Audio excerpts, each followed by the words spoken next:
Hey guys, Station X here, and today we're going to be taking a look at, finally, the 8BITDO SN30 PRO, both the SN30 and the SF30.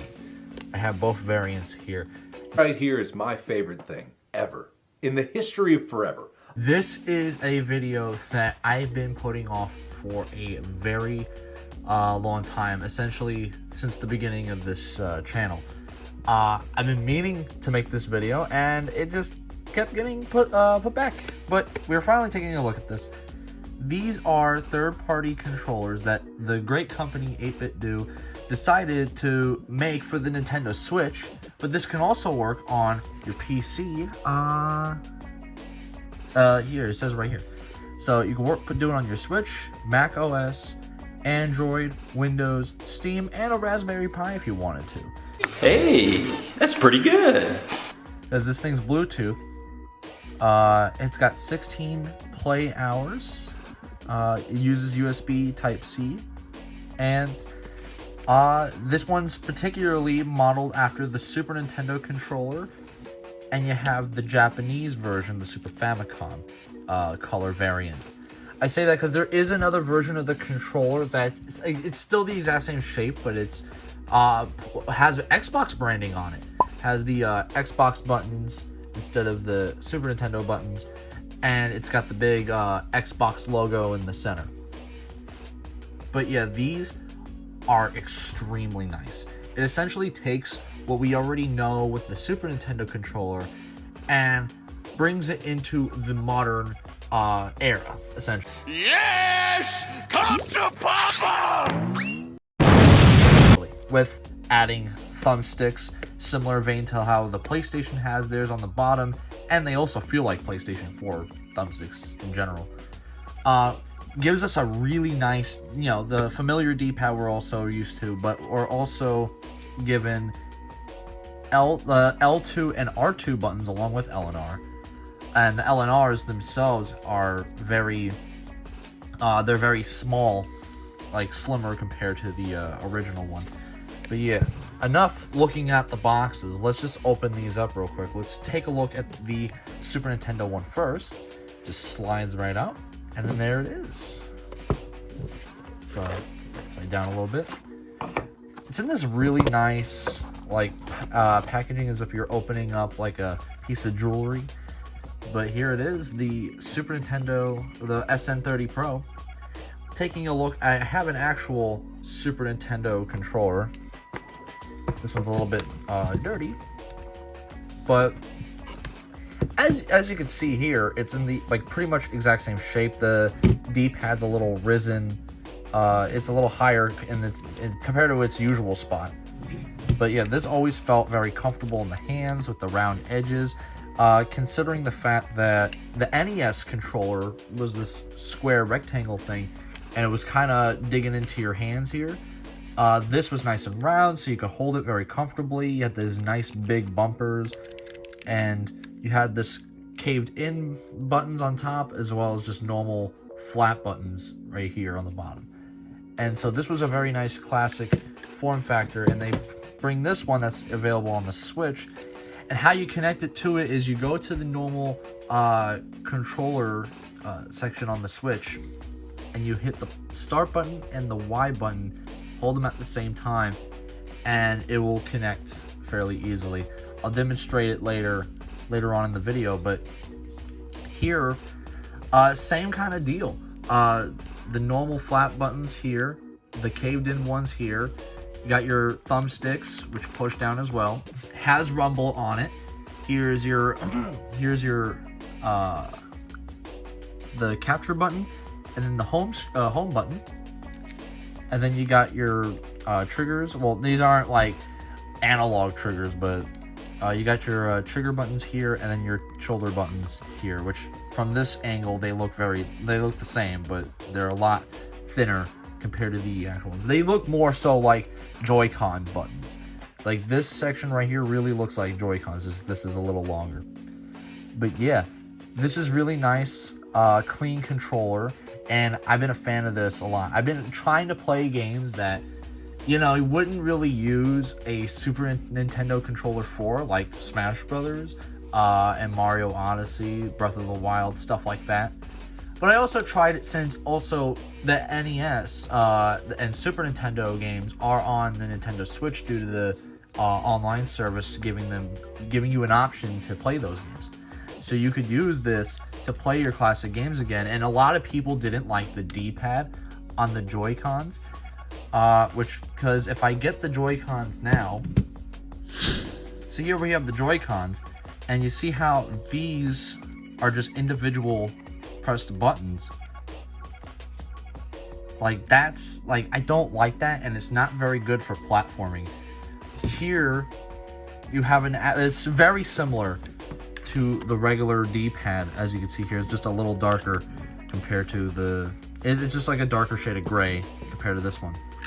But yeah, it feels exactly the same, to be honest. I don't really notice any difference, other than I guess it's a little clickier compared to this. But that could just also just because it's old, in my opinion. But I mean, this is a really nice solid controller, and it still feels very much the same. In fact, this does feel a tiny bit heavier just because there's more going on in it. But yeah, now we're gonna take a look at the Super Famicom color variant. Same kind of deal. Pull it out, and then there you go. Personally, I like this one a little bit more, just because of the colored buttons. I just really like bright, loud colors, and so you got your red, blue, green, yellow. It's very classic to the Famicom. So this is the one where like Japan and Europe, Australia, like they got this kind of color, whereas we got this color, purple, which is fine. I like the way the colors are on here, and I also like the fact that we have different top buttons here. They essentially took like the NES buttons here, then also gave us the regular buttons, whereas these are literally all the same. There's no caved in buttons on top. So like, I really do like the Super Nintendo one just a little bit more for that, but I like this because of the colors. And I think so that this is also just this is actually the correct shade of gray, where it's pretty much the same color.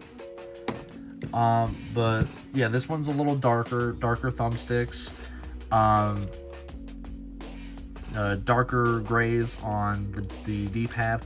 And this one's a little bit more of like a beige compared to this one. This one has more of like a purpley gray. The tint matches more to the purple design compared to this. This is just more of like a beige-ish color. But yeah, same deal. The triggers, the bumpers, and the buttons. So yeah, these are really nice. I'm really happy that they had this option. It's a nice throwback for people who really liked this controller and wanted to use it on a more modern thing. And because you could use it on a PC, you could use it for emulators. So if you wanted to emulate Super Nintendo games like that as well, because not every Super Nintendo game's on the Nintendo Switch, you can you can use these controllers on there. And they also give like updates and stuff like that to the controllers that you can download on there as well. So in conclusion, I would say these are really nice to buy, whether you're a fan of this controller before or you wanted to pick up a cheaper one, because these here are about, I want to say 40 to 50 bucks, which is a lot cheaper than a Joy-Con, and not that much. It's a little bit cheaper than the standard Pro controller. So if you wanted to save some extra money and have a nice flashy controller, I mean, these are pretty good. These are they're not the sleepover. So yeah, now I'm going to demonstrate how to connect these to the the Nintendo Switch. Actually, you actually could connect these to the Super Nintendo, because they do have these little wireless adapters that you could plug into the Super Nintendo and connect to this thing. So you actually could use this on a real Super Nintendo system and play Super Nintendo games like that as well. But I'm going to show you how to connect it to the Nintendo Switch, because it's a little confusing. They don't necessarily explain it very well. So I'm going to grab now that we are at the controller menu, you just take your controller, you hit this button right here. I don't have to because it's already done it. And then you hit the start button and the Y button at the same time. You see that go off. You hold it down. You let go of it for a little bit. Oh, wait. Sometimes with this, it tends to hitting it multiple times will get it to go. There you go. So now you have that, and then you could also, same deal with this one. It's the exact same way.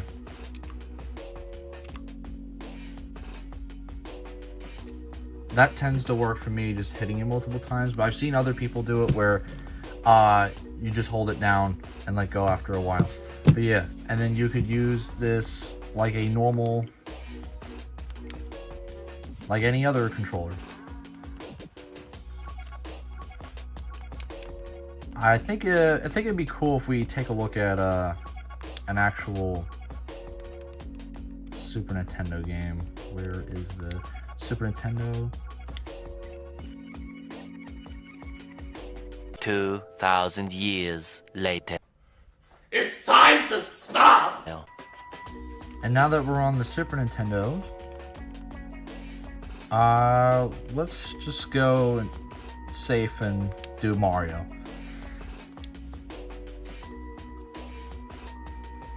There you go, Super Mario World. We're on that. We're just gonna get to the first world. It doesn't really matter. Or let's just do that one. And then there you go. You suck! I just died right there because I wasn't really paying attention. But now, having this here.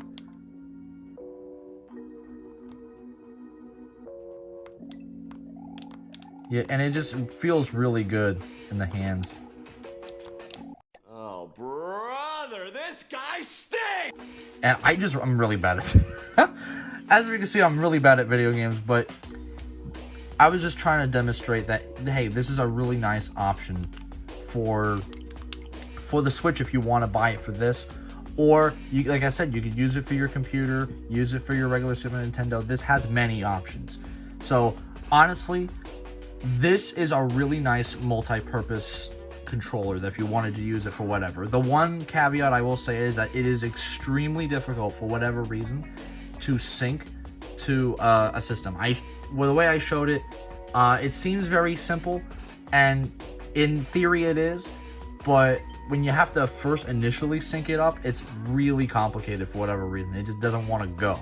I had to look up tutorials on how to get this thing to start working on the Switch, but that'll be it for today.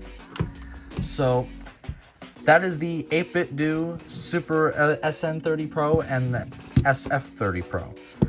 I hope you guys find this video informative, and I'll catch you next time.